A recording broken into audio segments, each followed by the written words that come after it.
Dari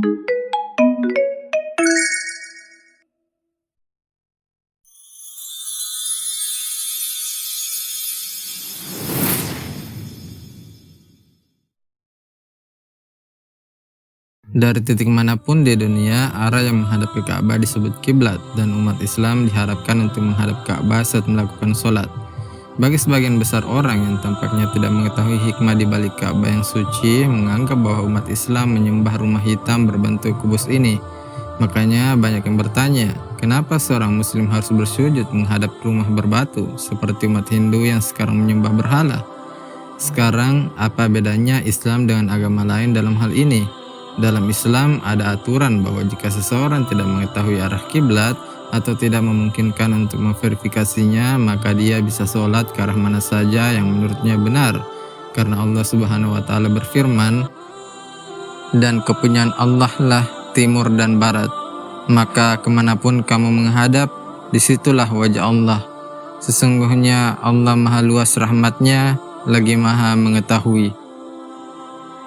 Dari ayat ini kita dapat memahami bahwa arti sholat ke arah Ka'bah hanya sebagai bentuk persatuan. Jika tidak, semua tempat adalah milik Allah Subhanahu wa Ta'ala. No Muslim ever worships the Kaaba when you offer salah. Kaaba is the Qibla, it is a direction. We Muslims, we believe in unity. Now when we offer salah, suppose you want to offer salah here. Some will say let's face north, some will say south, some will say east, some will say west. For unity, Allah says in the Quran, Surah Baqarah, that wherever you are, face towards the Kaaba. So Kaaba is the Qibla, it is the direction. So we are facing in that direction, but no one worships the Kaaba. Furthermore, if yet you have doubts, if you read the Hadith that's mentioned in Sahih Bukhari, volume number 2, in the book of Hajj, chapter 56, Hadith number 675, Hazrat Umar, may Allah be pleased with him, he was the second Caliph of Islam, second Khalifa. He said that this black stone pointing at Hajar Aswad, black stone, it can neither benefit me, it can neither harm me. Just because my Prophet kissed it, I'm kissing it. This statement that this black stone can neither harm anyone nor benefit anyone is sufficient to prove that the Muslims don't worship the Kaaba. Furthermore, at the time of the Prophet, there were Sahabas, there were companions of the Prophet who stood on the Kaaba and gave the Azan. No idol worshipper will ever stand on the Kaaba and give the Azan, proving that no Muslim ever worships the Kaaba. It's only the Qibla, it's a direction. Bukan hanya salat yang dilakukan ke arah Ka'bah, bahkan juga berkeliling merupakan tanda persatuan. Jika kamu melihat makhluk-makhluk mulai dari dunia kuantum yang sangat kecil hingga benda-benda langit yang sangat besar dalam semesta, dari atom hingga bintang dan planet yang paling besar, semuanya berputar dan beredar pada sumbu tertentu dengan arah yang berlawanan dengan arah jarum jam. Persis inilah yang dilakukan umat Islam di sekitar Ka'bah. Jadi dalam Islam, tindakan berkeliling adalah suatu tindakan ibadah. Artinya di alam semuanya menyembah Sang Pencipta yang Maha Kuasa, bukan menyembah benda yang berada di tengah-tengah pusat lingkaran. Ini melambangkan kesatuan dalam seluruh ciptaan. Di samping fakta logis, ada fakta ilmiah tentang Ka'bah. Ketika seseorang menaruh kepalanya di atas tanah ke arah Ka'bah, maka muatan berbahaya akan dilepaskan keluar dari tubuhnya secara menyeluruh dan membuat tubuh dapat menyeimbangkan sistem energinya. Untuk mengetahui cara kerjanya, pertama kamu harus tahu tentang konsep rasio emas. Rasio emas adalah proporsi jarak terjauh ke jarak yang lebih pendek yang sama dengan konstanta pi 1,618. Rasio ini juga sering disebut proporsi ilahi karena pencipta yang maha kuasa telah menggunakan proporsi ini pada banyak hal pada ciptaannya.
Rasio emas ini sendiri adalah bukti penciptaan.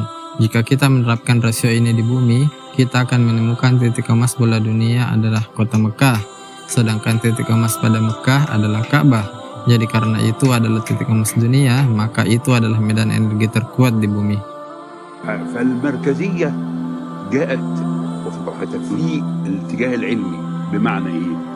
ان هم لما طلعوا في الفضاء وصوروا فلقوا الارض كرة معلقة ومظلمة، ولذلك حتى الراجل قال ايه؟ اجدها كرة مظلمة معلقة، من الذي علقها؟ هو يريد هو أرمسترونج، وكان كأنه يريد أن يقول بلسان الحال لا بلسان المقال الله الذي علقها. ووجدوا فيها شعاع يخرج من الأرض كتبوه في الشبكة العنكبوتية في الإنترنت وخلوه على مدى 21 يوم ثم أخفوه. أخفوه لماذا؟ يعني الأمور تتبع يعني مقاصدها يعني إخفاؤه دعنا نقول إنه له دلالة مثلا، له دلالة كبيرة جدا لسبب، لأن هذا البيت العتيق يعني هم لما جم ولقوا فيها شعاع، لما لقوا هذا الشعاع ابتدوا يركزوا الصورة فوجدوا انه خارج من مكة، وبالتركيز وجدوا انه خارج من الكعبة. Untuk memahami bagaimana titik emas ini memberikan medan energi, Anda dapat mengambil contoh galaksi atau tanaman yang meniru energi dari titik pusat ke titik terluarnya. Seperti halnya nuklir yang menyeimbangkan sistem energi dengan elektron yang berputar di sekitarnya, itu berarti mereka mengambil energi negatif dan memberikan energi positif untuk tujuan keseimbangan. وبالتالي عندما تطوف أنت تشحن. معلش سبحان الله، هذه حقيقة. Saat ini penelitian menunjukkan bahwa setiap hari tubuh kita mengumpulkan muatan elektromagnetik dari sekitarnya yang berbahaya bagi kita. Dan muatan ini terkonsentrasi di dahi yang berarti di bagian frontal lobe dari otak, yang menyebabkan depresi, sakit kepala, kemalasan, tekanan mental, dan bahkan masalah yang lebih berbahaya lagi. Bagian otak yang paling depan ini dikenal sebagai cakra frontal, di mana seluruh tubuh mengambil energi, positif dan negatif. Dan telah diobservasi bahwa muatan berbahaya ini dapat dilepaskan dengan menundukkan kepala atau bersujud ke tanah. Tetapi untuk hasil yang lebih baik, kita harus mengarahkan cakra frontal tubuh kita ke arah medan energi terkuat dari bumi yang berarti ke Ka'bah. Dr. Eronsberg mempelajari aktivitas gelombang otak selama sholat. Ia menemukan beberapa dampak langsung pada beberapa bagian otak. Manfaat dari sholat benar-benar luar biasa. Sholat yang rutin setiap hari membantu frontal lobe dari penyusutan seiring bertambahnya usia, yang merupakan bagian otak yang mengatur aktivitas berbicara, membaca, dan ingatan kita. Oleh karena itu, sholat membantu mencegah hilangnya ingatan di saat tua, sebuah bentuk meditasi sempurna yang membawa kita ke keadaan ketenangan. هناك بحث أن صخور مكة البازلتية السوداء هي أقدم الصخور الموجودة في العالم. هذا كلام حقيقي. أقدم الصخور. أيوة. وهذا أثبت علميا. أثبت علميا وبحث منشور. ليس أخذوا صخور بازلتية من مكة وشافوا المناطق اللي بتتكون هنا. الأمر إنه المتحف البريطاني فيه 3 شرايح من الحجر الأسود، وقالوا هذا الحجر ليس من صخور المجموعة الشمسية. The latitude or the coordinates of Kaaba is 21 degrees and 25 minutes. The first verse that describes Kaaba is the verse 225. Could this mathematic harmony be a simple coincidence? The possibility of numbers depicted in the Quran with order number 114 rising until verse 286, which describe the Kaaba for the first time, has a chance of 1 in 100,000 for them to appear next to each other. Surah 2, verse 125. The part with the coordinates after the comma can be described in the form of minutes, as well as in ratios of percentages. In order to handle the upcoming objections, when we look at the coordinates of Kaaba by changing them to percentage ratios, we come across the following verse. Surah 2, verse 142. Hence, no matter how we look at it, there is a sign in the verses that point to Kaaba, and this could only be possible with the wisdom of God. Meskipun ada fakta ilmiah di balik setiap perintah Allah Subhanahu wa taala, umat Islam harus menaati perintah Sang Pencipta tanpa banyak beralasan, karena di balik perintah Sang Pencipta pasti ada hikmah yang tidak mungkin manusia bisa mengungkap rahasianya.